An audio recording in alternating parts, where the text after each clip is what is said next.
اعوذ باللہ من الشیطان الرجیم بسم اللہ الرحمن الرحیم ظہر الفساد فی البر والبحر بما کسبت ایدی الناس لیذیقہم بعض الذی عملوا لعلہم یرجعون۔ سورہ روم کا 5واں رکوع ہے۔ اللہ تبارک و تعالی کا ارشاد مبارک ہے، لوگوں نے اپنے ہاتھوں جو کمائی کی ہے اس کی وجہ سے خشکی اور تری میں فساد پھیلا۔ مطلب یہ ہے کہ دنیا میں جو عام مصیبتیں لوگوں پر آئی، مثلا قحط، وبائیں، زلزلے، ظالموں کا تسلط، ان سب کا اصل سبب یہ تھا کہ لوگوں نے اللہ تعالیٰ کے احکام کی خلاف ورزی کی، اور اس طرح یہ مصیبتیں اپنے ہاتھ مول لی، اور ان کا ایک مقصد یہ تھا کہ ان مصائب سے دوچار ہو کر لوگوں کے دل کچھ نرم پڑے اور وہ اپنے برے اعمال سے باز آئے۔ یہاں یہ بات بھی ضرور سمجھ لینی چاہیے کہ دنیاوی مصیبتوں کا بعض اوقات کوئی ظاہری سبب بھی ہوتا ہے جو کائنات کے طبعی قوانین کے مطابق اپنا اثر دکھاتا ہے،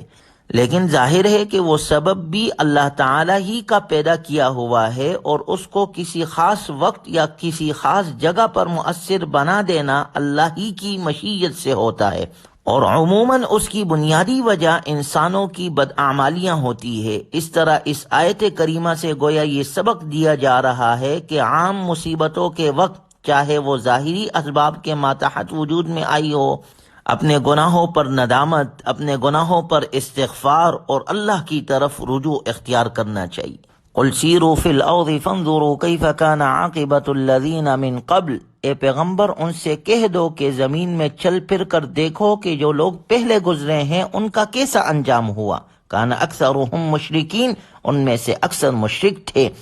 فَأَقِمْ وَجْهَكَ لِلدِّينِ الْقَيِّمِ مِنْ قَبْلِ أَنْ يَأْتِيَ يَوْمٌ لَا مَرَدَّ لَهُ مِنَ اللَّهِ يَوْمَئِذٍ يَصَّدَّعُونَ، لہذا تم اپنا رخ صحیح دین کی طرف قائم رکھو قبل اس کے کہ وہ دن آ جائے جس کے ٹلنے کا اللہ کی طرف سے کوئی امکان نہیں ہے۔ اس دن لوگ الگ الگ ہو جائیں گے۔ من کفر فعلیہ کفر، جس نے کفر کیا اس کا کفر اسی پر پڑے گا۔ ومن عمل صالحا فلانفسهم یمہدون، اور جن لوگوں نے نیک عمل کیا ہے وہ اپنے لیے ہی راستہ بنا رہے ہیں، اپنی جانوں کے لیے ہی راہ ہموار کر رہے ہیں۔ لیجزی الذین آمنوا وعملوا الصالحات، تاکہ اللہ تبارک و تعالی ان لوگوں کو اپنے فضل سے جزا دے جو ایمان لائے اور جنہوں نے نیک عمل کی۔ انہ لا يحب الکافرین، یقیناً اللہ کافروں کو پسند نہیں کرتا۔ ومن آیاتہ ان یرسل الریاح مبشرات ولیذیقکم من رحمتہ ولتجری الفلک بامرہ ولتبتغوا من فضلہ ولعلکم تشکرون،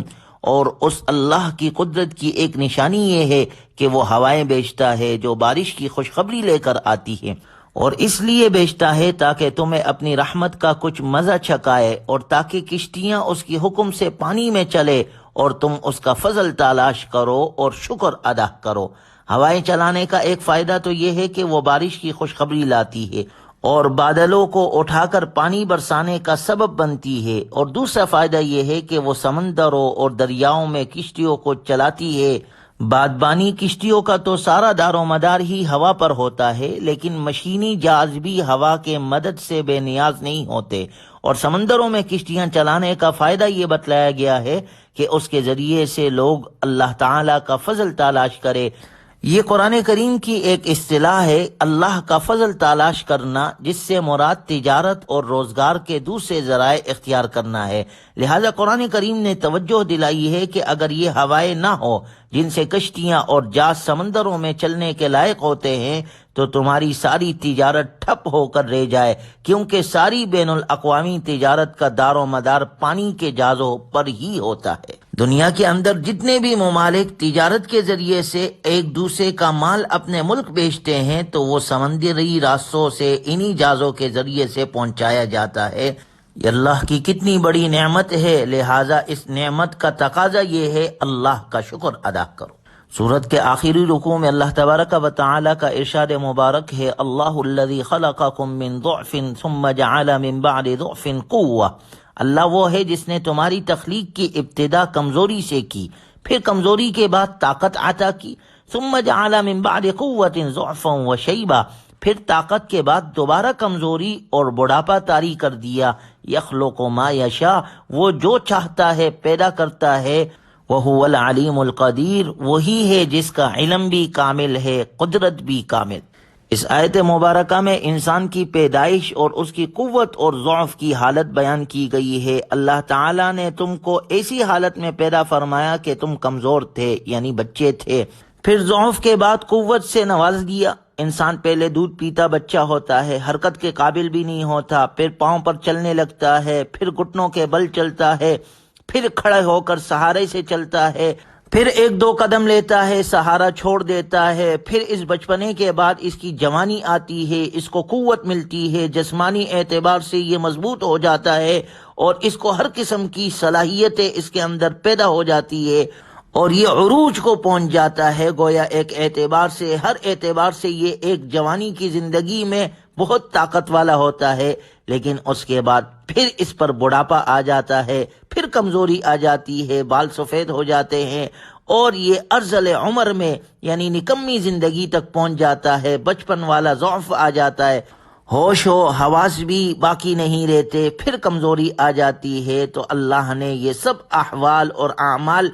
ذکر کیے ہیں کہ اللہ تعالیٰ کو انسان کے تمام حالتوں کا پتہ ہے کہ بچپن میں کیسے کمزور تھا، جوانی میں کیسے مضبوط تھا، بڑھاپے میں کیسے ضعیف ہو گیا۔ اللہ تعالیٰ کو پوری طرح سے قدرت ہے، جس طرح چاہے پیدا کرے، جس طرح چاہے انسان کو اس کی حالت میں رکھے، اور اسی طرح ان سب حالتوں کے بعد رجوع اللہ ہی کی طرف ہے۔ بسا اوقات انسان بچپن میں ہی انتقال کر جاتا ہے اور بسا اوقات انسان جوانی میں جاتے ہیں اور بسا اوقات آخر میں بڑھاپے میں تو جانا ہی ہے۔ گویا چاہے بچہ ہو، جوان ہو، بوڑھا ہو، جس حالت میں بھی زندگی گزار رہا ہے، آخر اللہ ہی کی طرف جانا ہے۔ لہٰذا اپنے اس زندگی سے فائدہ اٹھاؤ اور اس کے اندر کچھ عمل صالح کرو۔ وَلَقَدْ ضَرَبْنَا لِلنَّاسِ فِي هَذَا الْقُرْآنِ مِنْ كُلِّ مَثَلٍ، اور حقیقت یہ ہے کہ اللہ کا ارشاد ہے، ہم نے اس قرآن کریم میں لوگوں کو سمجھانے کی خاطر ہر قسم کی باتیں بیان کی ہے،